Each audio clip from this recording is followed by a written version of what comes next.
Assalamualaikum warahmatullahi wabarakatuh. Alhamdulillahirrabbilalamin. Wabihi nasta'in. Wa ala umurid dunya waddin. Wassalatu wassalamu ala ashrafil anbiya'i wal mursalin.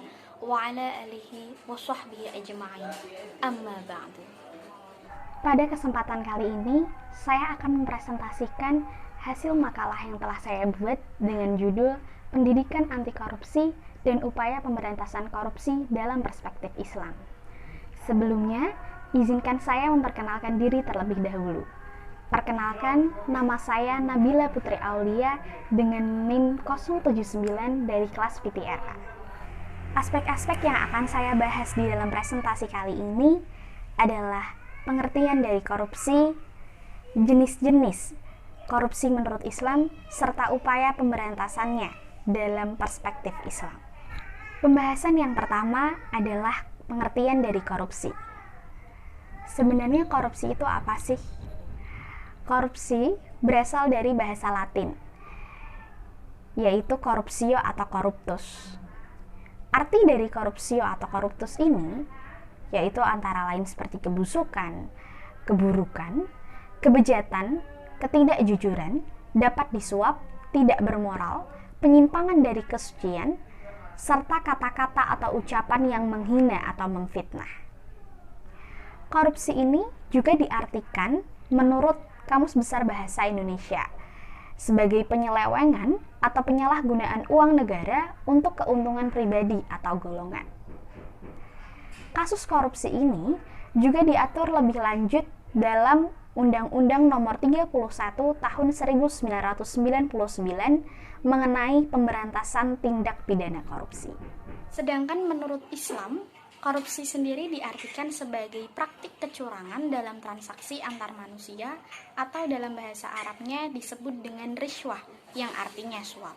Perilaku korupsi ini tentunya sangat dilarang oleh syariat Islam.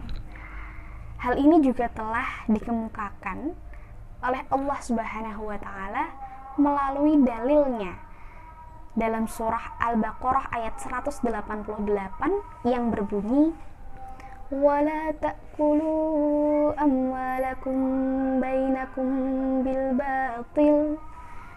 batili wa tudlu biha ilal hukami ta'kulu fariqam min amwalin nasi bil ismi wa antum ta'lamun. Artinya, dan janganlah sebagian kamu memakan harta sebagian yang lain di antara kamu dengan jalan yang batil. Dan janganlah kamu membawa urusan harta itu kepada hakim supaya kamu dapat memakan sebagian daripada harta benda orang lain dengan jalan dosa, padahal kamu mengetahui. Quran Surah Al-Baqarah ayat 188. Selanjutnya, pada pembahasan kedua yaitu mengenai jenis-jenis korupsi menurut Islam. Korupsi menurut syariat Islam dibagi menjadi 5 jenis berdasarkan fiqh jinayah. Yang pertama, ghulul atau penggelapan. Ghulul merupakan perbuatan menggelapkan kas negara atau yang zaman dahulu di dalam Islam disebut dengan baitul mal, yang pada awalnya dalam literatur sejarah Islam menyebutnya dengan mencuri harta rampasan perang atau menyembunyikan sebagiannya untuk dimiliki sebelum menyampaikannya ke tempat pembagian. Yang kedua adalah rishwah atau penyuapan.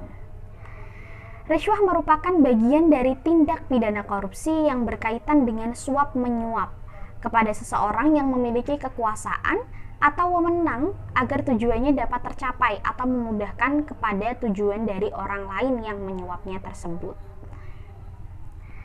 Yang ketiga adalah ghosab atau mengambil paksa hak atau harta orang lain. Ghosab ini diartikan oleh Dr. Nurul Irfan MA sebagai perbuatan korupsi di mana mengambil harta atau menguasai hak orang lain tanpa izin pemiliknya dengan unsur pemaksaan dan terkadang dengan kekerasan, serta dilakukan secara terang-terangan.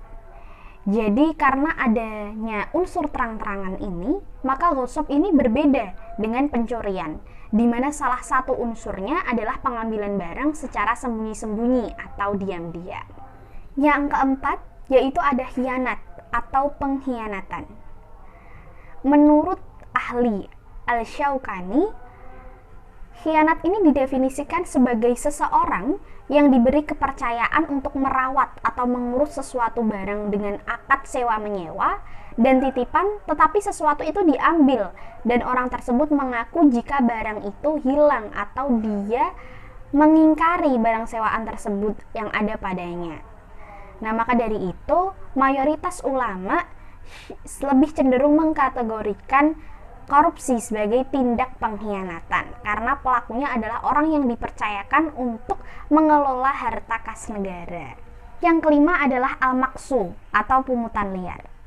Al-maksu ini diartikan sebagai perbuatan mengambil apa yang bukan haknya dan memberikannya kepada yang bukan haknya pula.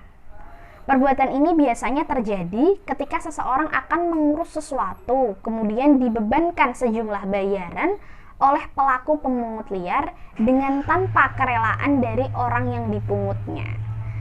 Nah, apabila pungutan tersebut tidak dipenuhi oleh korbannya, maka urusan orang tersebut akan dipersulit oleh pelaku.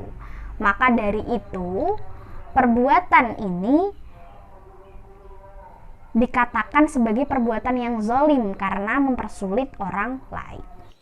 Dan pembahasan yang terakhir yaitu mengenai cara pencegahan korupsi menurut Islam. Cara pencegahan korupsi menurut Islam sendiri dibagi menjadi 6 jenis. Yang pertama yaitu sistem penggajian yang layak. Jadi sistem penggajian ini disesuaikan dengan pekerjaan seseorang atau tanggung jawab dari pekerjaan tersebut. Yang kedua yaitu larangan menerima suap atau rishwah dan hadiah.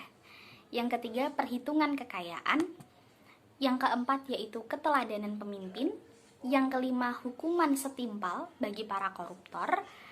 Serta yang keenam adalah pengawasan masyarakat. Sekian presentasi dari saya. Bila ada kekurangan saya mohon maaf. Wabillahi taufiq wal hidayah. Wassalamualaikum warahmatullahi wabarakatuh.